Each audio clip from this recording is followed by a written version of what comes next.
வணக்கம்.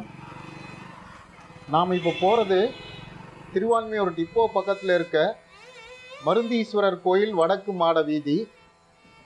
இப்போ எங்கே போயிட்டுருக்கோன்னா திருவான்மியூரில் இருக்க பாம்பன் குமரகுருதாச சுவாமிகள் திருக்கோயிலுக்கு. இப்போ இந்த வடக்கு மாத வீதியில் கடைசியில் நம்ம இடதுகை பக்கம் திரும்புவோம். இந்த தெரு அண்ணா தெரு. இதே ரோட்டில் கலாக்ஷேத்ராவும் இருக்குது. அந்த கலாக்ஷேத்ராவை தாண்டினதும் முத்துலட்சுமி தெரு ஆரம்பமாகுது. கலாக்ஷேத்ராவை தாண்டினதும் வரக்கூடியது தான் நம்ம கோவில். நம்ம கோவிலை நெருங்கிட்டோம்.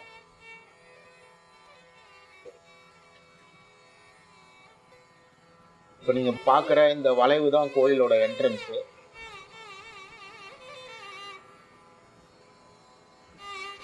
வாங்க நாம உள்ள போய் பார்க்கலாம்.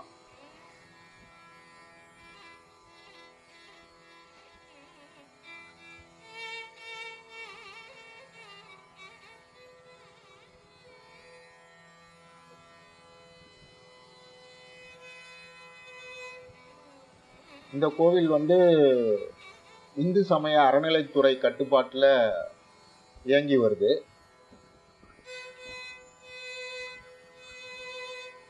பாம்பன் சுவாமிகள் கோயில் 3 ஏக்கர் 11 சென்ட் பரப்பளவில் அமைஞ்சிருக்கு.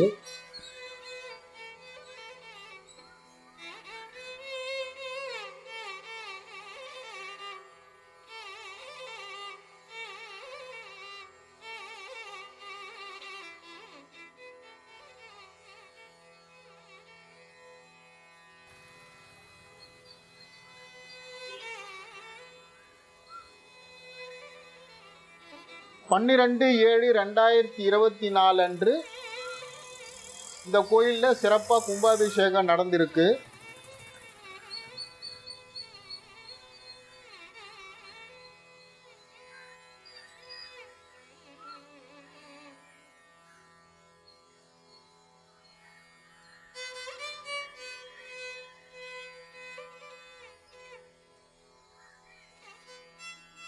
பாம்பன் சாமிகள் சாத்தப்ப பிள்ளை செங்கமலம் தம்பதியருக்கு தோராயமா 1848ஆம் ஆண்டிலிருந்து 1850ஆம் ஆண்டுக்குள் ராமேஸ்வரத்தில் மகனாக பிறந்தா என தெரியுது. பெற்றோர் இவருக்கு இட்ட பெயர் அப்பாவு. சின்ன வயசுலேயே, அதாவது 12-13 வயசுலேயே கவி பாடும் திறமை பெற்றிருந்த இவர் அருணகிரிநாதரை ஞான குருவா ஏற்றமையால இவர் பின்னாளில் உபய அருணகிரிநாதர் என்ற பெயரும் இவருக்கு வந்திருக்கு. சிறு வயசுல கந்தசஷ்டி கவசம் மிகவும் ஈர்த்ததுனால பின்னால சண்முக கவசம் இயற்ற அதுவே இவருக்கு தூண்டுதலாக இருந்திருக்கிறதா தெரியுது.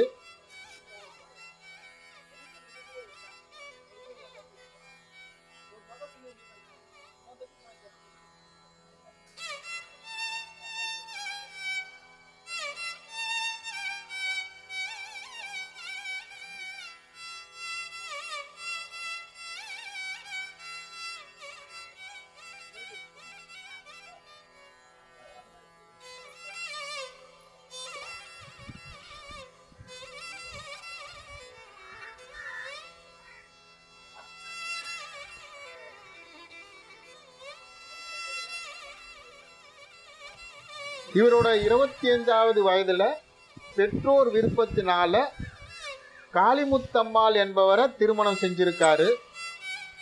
இவர்களுக்கு முருகைய பிள்ளை, சிவஞானாம்பாள், குமரகுருதாச பிள்ளை என 3 பிள்ளைகள் பிறந்திருக்கின்றனர்.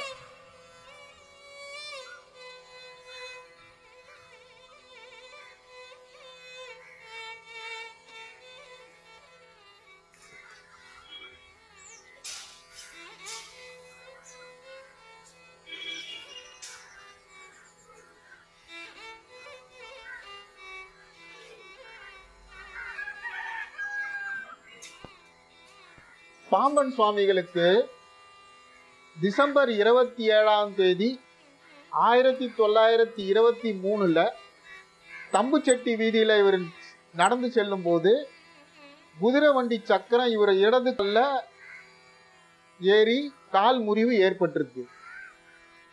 சுவாமிகளை பொது மருத்துவமனையில் சேர்த்திருக்காங்க. இந்த விபத்து இவருக்கு நடந்த போது சுமார் 73 வயசு இருக்குன்னு சொல்றாங்க. ஆங்கிலேய மருத்துவர்களால் இது குணமடைவது ரொம்ப கஷ்டம்னு சொல்லிட்டு கைவிடப்பட்டாரு.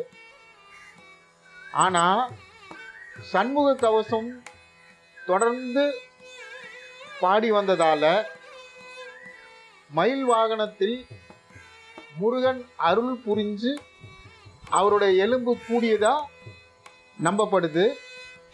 அந்த நாள மயூர சேவன விழா என ஆண்டுதோறும் மார்கழி மாதத்துல இங்கு சிறப்பா கொண்டாடுறாங்க.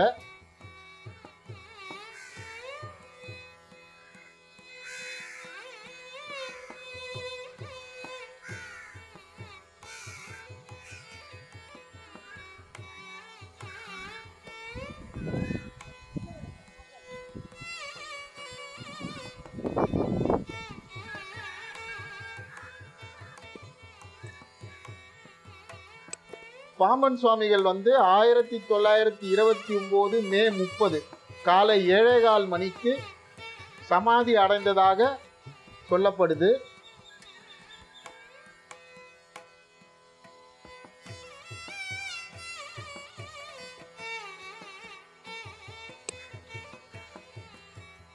திருவான்மியூர்ல இருக்கிற இந்த சமாதி தான் இப்ப திருக்கோயிலா இருக்கு.